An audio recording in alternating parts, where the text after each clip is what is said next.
What's going on, everybody? Welcome back to our Dark Souls 3 walkthrough, where in this episode we are going to be traveling to the Wall of Lothric. Now, this is going to be probably a two-part series for the High Wall of Lothric, just because there is a decent amount to do here. But as you end up getting to the High Wall of Lothric, you're going to go directly in front of you out of these double doors. I've absolutely loved playing through Dark Souls 3 again. It is so refreshing and it is so incredibly fun now that I'm not getting completely spanked by Elden Ring DLC bosses, but can come back for a nice leisurely trot through Dark Souls 3. But make sure to grab that bonfire there and go out this little break in the wall to destroy this guy right here. If you don't do this, he'll shoot you in the back, and fighting those dogs while getting shot is just not something that I'm interested in doing, so we gotta take them out before we go ahead and go to the rest of the High Wall of Lothric. But you are going to kill everything here that you can, crushing the dogs, and then fighting this guy with a giant axe. If you bait the large swings, you should be able to kill him with relative ease, and the axe that we're using is going to stagger him really nicely. So after he's dead, you can then run up these stairs here, and there will be another chaos beast here, but we are going to kill the guy before he transforms, making it a little bit easier on ourselves. Take out everybody here up on the ramparts, and you can grab the item that is right here in the corner. That's going to be a longbow and some standard arrows. I actually hate the bows in every single Dark Souls and Elden Ring game ever, so you will not catch me dead using this weapon.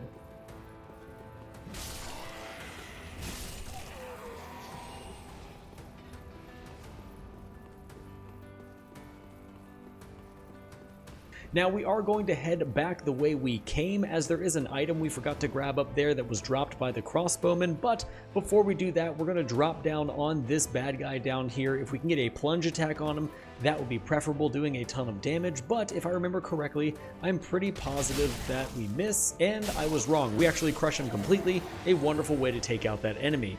You want to go ahead and grab the soul there on the corpse, and now we're going to run to the opposite side of the bonfire in order for us to continue on through the High Wall of Lothric. There's a ton of different items we need to get here, and I make sure you get every single one in this playthrough, because honestly, I want to 100% this game as well, and I almost have done it a few times, but never have done it in one singular playthrough.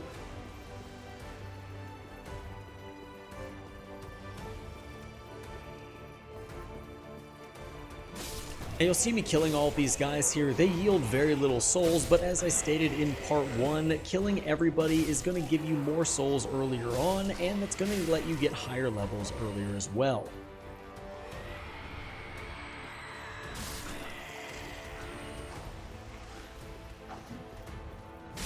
Now that we've dispatched everybody in this area, we are going to go down the stairs here, and we are actually going to come back to this part of the level because we need to go up and get the binoculars and that item that's sitting to our right in the window there. I had to remember how to get it, and I do it at the very end, which is potentially going to be in part 2, but don't worry, I come back and show you how to do it. Grab the flash bombs here and jump down into this hole, or take the ladder, whichever you so choose. I believe I just take the ladder down because I don't want to get crushed, and we are going to make our way through the dungeon portion of this level here, grabbing all the items that we can, the first of which is going to be a soul of the deceased corpse.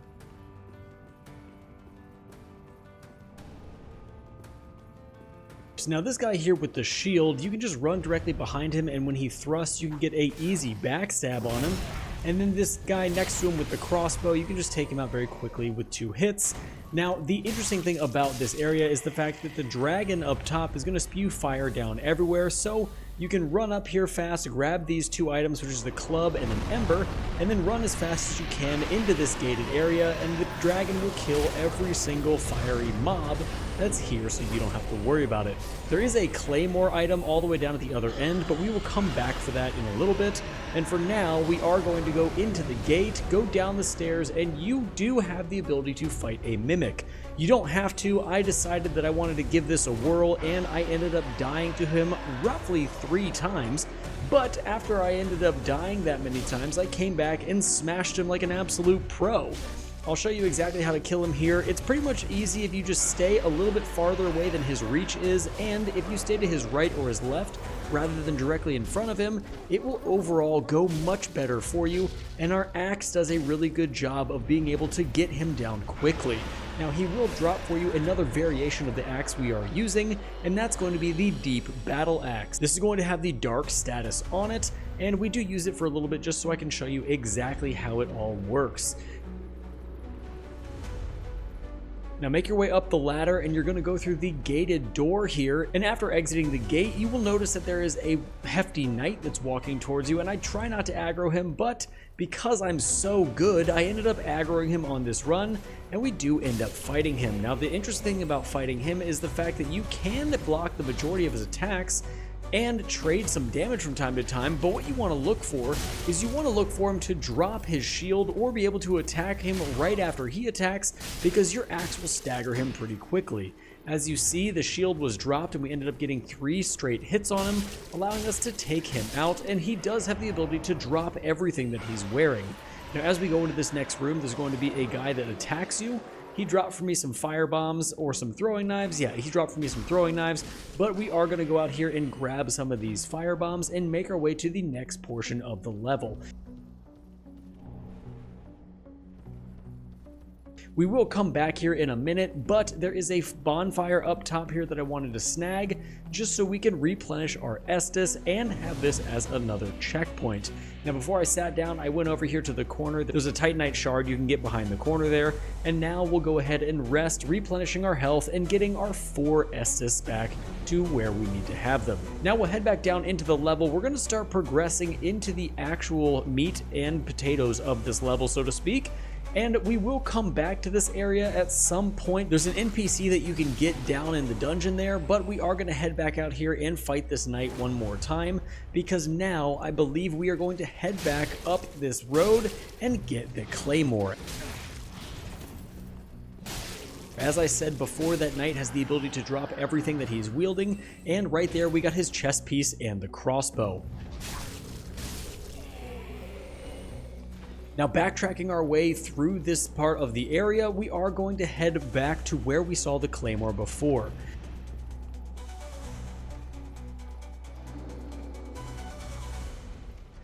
I am going to ember up here just because I wanted to make sure I had as much health as possible, because this dragon can be incredibly annoying and kill you if you're not careful, but I ended up running past everybody and I got hit there, which kind of sucks. But as we continue moving forward, rolling through all of the different fire patches, you are going to be able to get the claymore at the very end of this area. And there's also another item right next to the statue, which is a large soul of a deserted corpse. Then you want to just roll directly down here so the dragon cannot hit you anymore.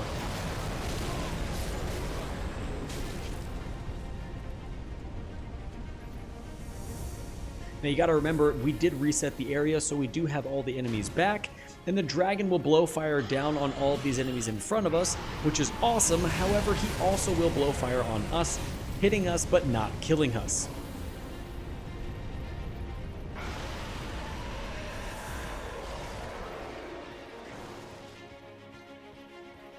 Now because I want to make sure I have as much healing as possible on me, I am going to go back up to this bonfire and rest, as it pretty much is on the way for the rest of this entire area. But after we've done that, we'll have 4 Estus flask and brand new health, and we can start progressing the level even more. You are going to go down the stairs after you fight the assassin. Just make sure you kill all of these guys as you progress through the level.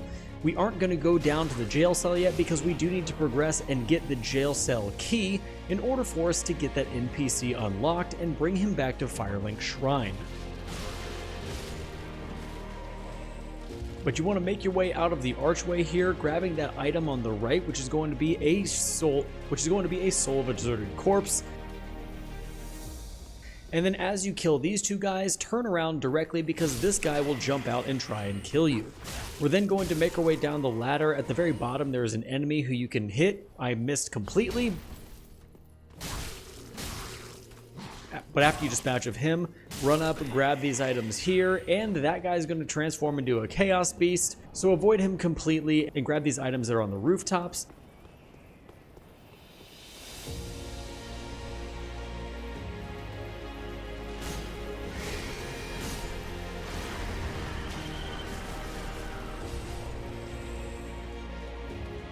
We are going to go down here and kill these archers. Make sure you don't get hit by the archer who's going to shoot you from the left.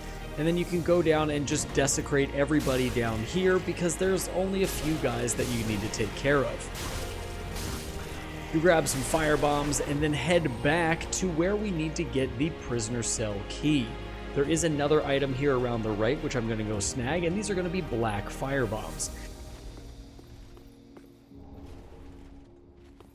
Now there is another knight over here, and the knight patrolling in the courtyard there, you can farm and grab his halberd, which is an incredibly good weapon, but for this particular playthrough we are not going to be focusing on that. Take a left and kill all of the guys in here. There is one guy hiding in the jars, so just start swinging so he doesn't hit you, and you can snag the items there.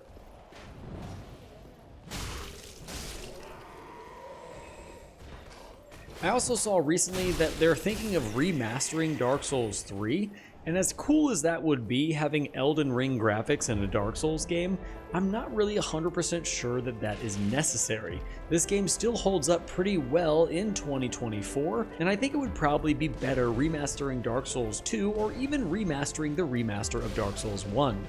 This particular knight here can be a little bit of a nuisance as I'm using fire bombs to take him down slowly. You have to wait for him to thrust with his spear in order for there to be an opening for you to get him. Now watch this guy who pops out on your left. He's very easily dispatched, and there is an item back down here which is going to be the broadsword. If you'd like to use the broadsword, you can. I just don't like that it doesn't stagger nearly as much as the axe does. And then we're going to roll through these boxes and go snag ourselves an item within a chest.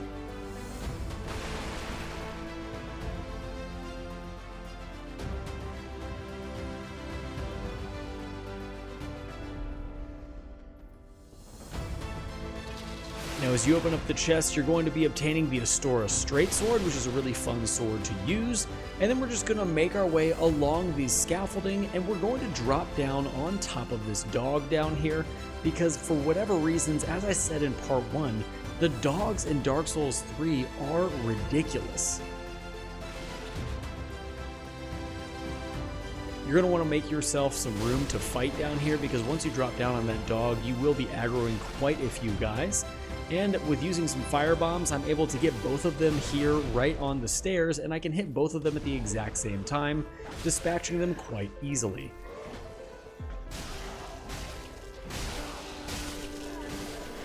Now the main reason we even want to be in here besides the key is over there on that anvil is going to be an Estus shard, so you can get another charge to your Estus flask, which is incredibly important.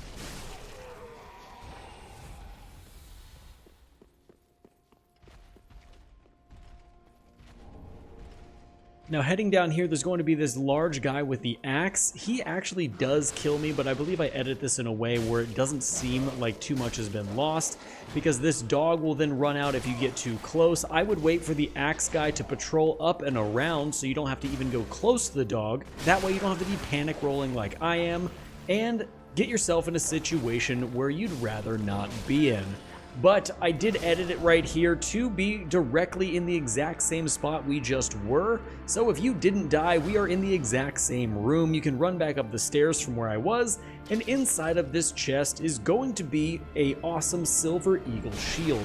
This is the shield that I use for the majority of the early game. I absolutely love it. It's got 100% physical damage negation.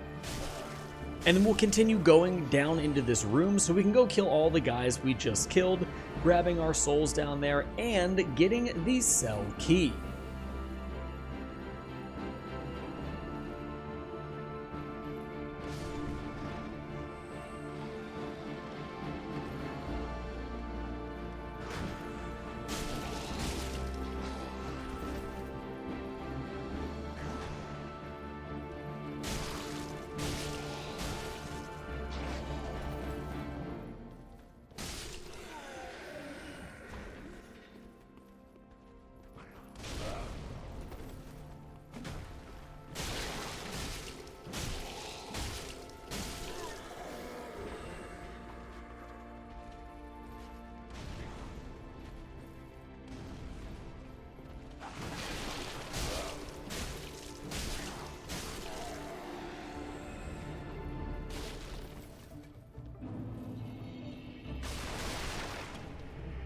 So now we'll be able to make our way down the stairs here, killing this dog and snagging the cell key that we need in order to get the thief NPC who will join us in Firelink Shrine.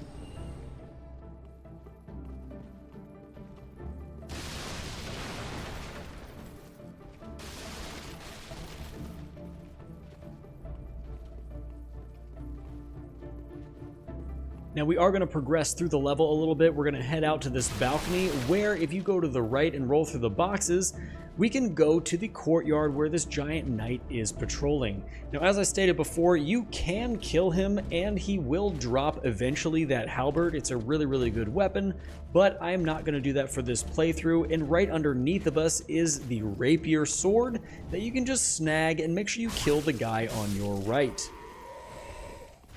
You can get through this area without aggroing the giant knight. Just make sure to walk slowly, snagging the items around the courtyard so he won't aggro to you. Therefore, you will not have to fight him at all. After snagging this very last ember, we are going to take a left and head through the archway here. And then you want to take an immediate right, killing the crossbowman on the stairs. And continuing making another right up onto this balcony where you will snag a large soul of a deserted corpse and jump across to this other rooftop, grabbing a ring of sacrifice. Now because I'm rocking 10,000 souls right now, I went ahead and put it on just so that I wouldn't lose all of them, but I ended up jumping down, dispatching of this guy quickly, and heading into the next area.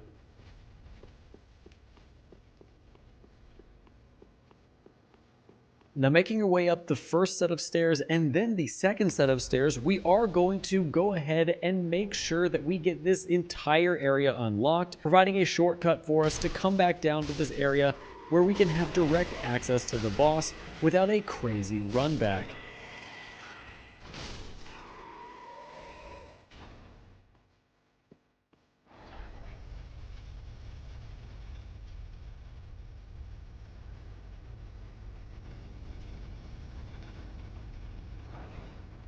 At the top of this lift, you are going to look behind you and there's going to be an item. Make sure you grab it before you continue on your trek, and this will drop us out right at the High Wall of Lothric area.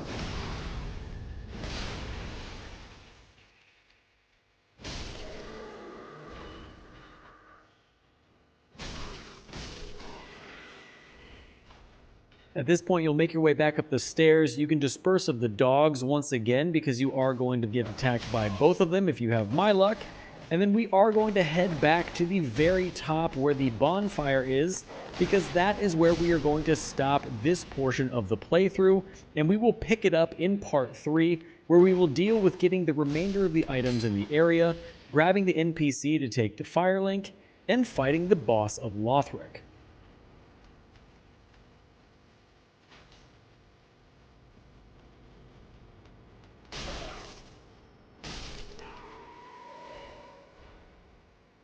I hope you guys enjoyed this part of the playthrough. I'll see you in part 3.